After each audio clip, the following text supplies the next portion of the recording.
সকলোকে সুপ্ৰভাত জনাই নতুন এটা ভিডিঅ'লৈ আপোনালোক সকলোকে স্বাগতম জনাইছো। আশা কৰিছো নিশ্চয় আপোনালোক সকলো ভালে আছে, ভালে থাকক, ভালে থকাটো বিচাৰো, সদায় ভালে আপোনালোকৰ দিনবোৰ পাৰ হওক।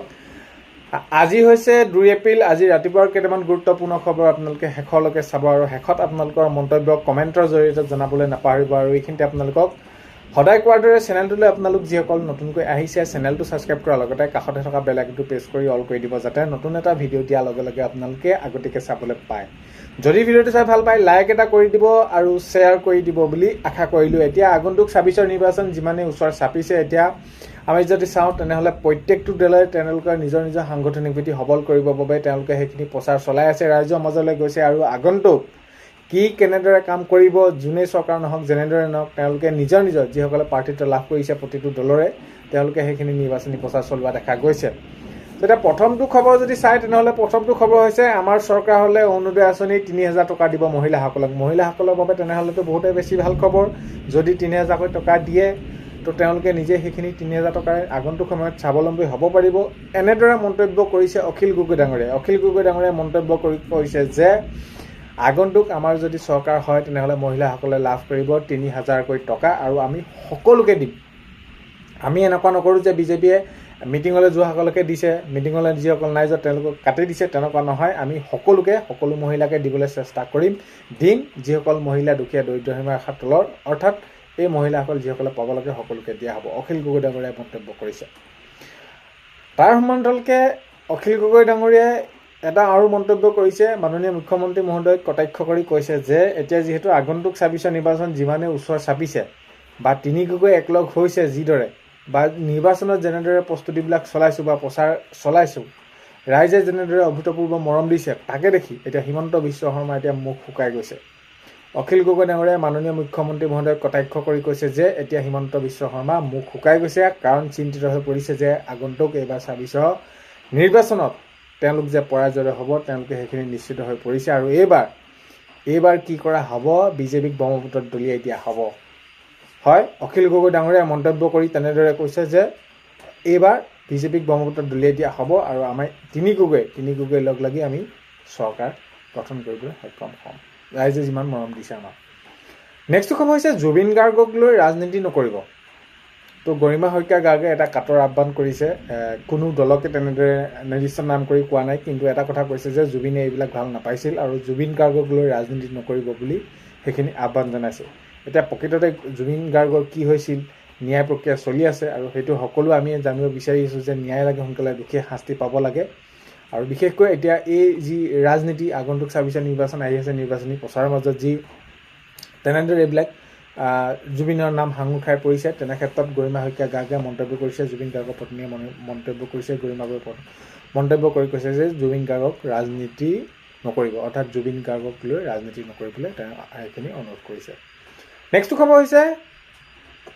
যিদৰে মাননীয় মুখ্যমন্ত্ৰী মহোদয় হিমন্ত বিশ্ব শৰ্মাই যেনেদৰে কয় যে কংগ্ৰেছত গুপ্তচৰ আছে, আমাৰ সকলো তথ্য আমাক দিয়ে, বিজেপিক জনাই থাকে, কিন্তু তেনেদৰে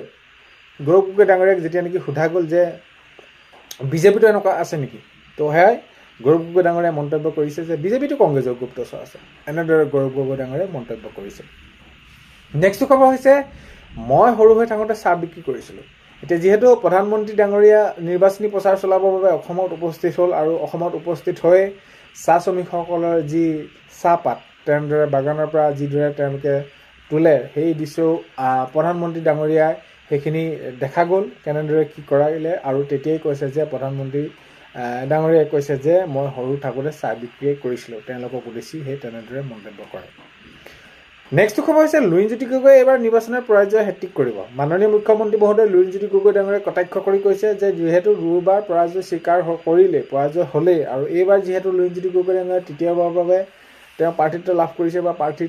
তেনেদৰে তেওঁলোকে সেইখিনি নিৰ্বাচন খেলিব আৰু এইবাৰো তৃতীয়বাৰৰ বাবে হেট্ৰিক হ'ব আৰু তেওঁ সেইখিনি পৰাজয় হ'ব বুলি মাননীয় মুখ্যমন্ত্ৰী মহোদয়ে কটাক্ষ কৰিছে লুৰিণজ্যোতি গগৈ ডাঙৰীয়াই। তো ইয়াৰ প্ৰত্যুত্তৰ নিশ্চয় তেওঁ দিব, কি কেনেদৰে দিয়ে সেইখিনি আগন্তুক সময়ত লক্ষণীয় হ'ব। নেক্সট খবৰ হৈছে জুবিন গাৰ্গক লৈ কংগ্ৰেছে ৰাজনীতি কৰিছে। ভূপেন বৰা ডাঙৰীয়াই মন্তব্য কৰিছে যে জুবিন গাৰ্গক লৈ কংগ্ৰেছে ৰাজনীতি কৰিছে। এতিয়া যিদৰে এতিয়া গৰিমা বৌয়ে যেনেদৰে কৈছে যে জুবিন গাৰ্গক ৰাজনীতি নকৰিবলৈ, আৰু এইখিনি ক্ষেত্ৰতে এতিয়া ভূপেন বৰা ডাঙৰীয়াই মন্তব্য কৰিছে যে জুবিন গাৰ্গৰ নাম লৈ কংগ্ৰেছে ৰাজনীতি কৰিছে। নেক্সট খবৰ যদি আমি চাওঁ যেহেতু মেট্ৰিকৰ ফলাফল মাননীয় মুখ্যমন্ত্ৰী মহোদয় 10 এপ্ৰিলত দিয়াৰ কথা ঘোষণা কৰিলে এতিয়াও যদি অফিচিয়েলি ঘোষণা হোৱা নাই তথাপিতো 10 এপ্ৰিলতে দিব মাননীয় মুখ্যমন্ত্ৰী মহোদয় যিদৰে কৈছে আৰু এতিয়া প্ৰসংগ এইটো আহিছিলে যে হায়াৰ ছেকেণ্ডেৰী ফাইনেল পৰীক্ষাৰ ৰিজাল্ট কেতিয়ালৈ দিব মাননীয় মুখ্যমন্ত্ৰী মহোদয়ে এনেদৰে মন্তব্য কৰিলে যে যিহেতু আমি যোৱা বছৰতো সেইখিনি দেখিছোঁ যে মেট্ৰিকৰ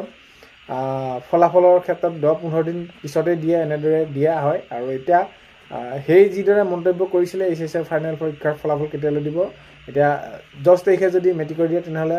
10-15 দিন যদি চোৱা যায় তেনেহ'লে 20-25 তাৰিখৰ ভিতৰত এইচএছ ফাইনেল পৰীক্ষাৰ ফলাফল দিয়াৰ সম্ভাৱনা বহুত বেছি আছে নেক্সট খবৰ হৈছে লামডিঙত পীযুষ হাজৰিকাৰ নিৰ্বাচনী প্ৰচাৰ তো লামডিঙত দেখা গ'ল এতিয়া নিৰ্বাচনী প্ৰচাৰ কৰিছে পীযুষ হাজৰিকা ডাঙৰীয়াই তো এতিয়া আমি যদি চাওঁ একেবাৰে ৰাজনীতিত উখল মাখল নিৰ্বাচনী বতাহ গৰম হৈ পৰিছে চাৰিওফালে ৰাজ্যৰ চাৰিওফালে এইখিনি গৰম হৈ পৰিছে সকলোৱে নিৰ্বাচনী প্ৰচাৰ চলাই আছে আৰু এতিয়া দেখা গ'ল লামডিঙত পীযুষ হাজৰিকা ডাঙৰীয়াই নিৰ্বাচনী প্ৰচাৰ তেনেদৰে সেইখিনি চলাইছে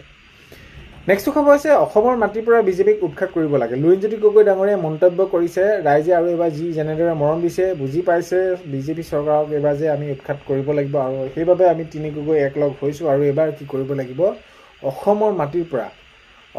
মাটিৰ পৰা বিজেপিক উৎখাত কৰি দিব লাগিব বিজেপিক নাইকিয়া কৰি দিব লাগিব নেক্সট খবৰ হৈছে এইবাৰ ৰাইজে তিনি গগৈ এক হোৱাটো বিচাৰিছে আৰু এক হৈ পিনি চৰকাৰ গঠন কৰিব আৰু যিদৰে ৰাইজে মৰম দিছে এইটো আমি দৃঢ়তাৰে আমি ক'ব পাৰোঁ আত্মবিশ্বাস আছে যে আমি এবাৰ চৰকাৰ কৰিম আৰু হিমন্ত বিশ্ব শৰ্মাৰ এটা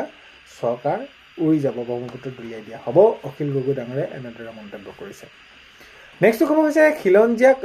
বিশ্বাসঘাতকতা কৰিলে হিমন্ত বিশ্ব শৰ্মাই গৌৰৱ গগৈ ডাঙৰীয়াই মন্তব্য কৰিছে গৌৰৱ গগৈ ডাঙৰীয়াই কটাক্ষ কৰিছে হিমন্ত বিশ্ব শৰ্মাক মাননীয় মুখ্যমন্ত্ৰী মহোদয় যে খিলঞ্জীয়াক বিশ্বাসঘাতকতা কৰিলে হিমন্ত বিশ্ব শৰ্মাই গৌৰৱ গগৈ ডাঙৰীয়াই এনেদৰে মন্তব্য কৰিছে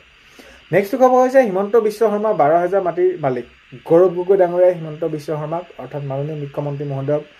কৈছে মাননীয় মুখ্যমন্ত্ৰী মহোদয়ৰ বিৰুদ্ধে এইখিনি তেওঁ ৰাইজক জনাইছে যে হিমন্ত বিশ্ব শৰ্মা 12,000 বিঘাৰ মাটি মালিক এনেদৰে জনাইছে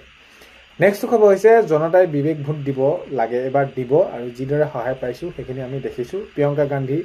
ডাঙৰীয়ানে এনেদৰে মন্তব্য কৰিছে যিহেতু নিৰ্বাচনী প্ৰচাৰ চলাবলৈ অসমলৈ আহিছে তো তেনেদৰে মন্তব্য কৰা দেখা গ'ল নেক্সট খবৰ হৈছে ৰঙিয়াত মুখ্যমন্ত্ৰী মহোদয়ৰ নিৰ্বাচনী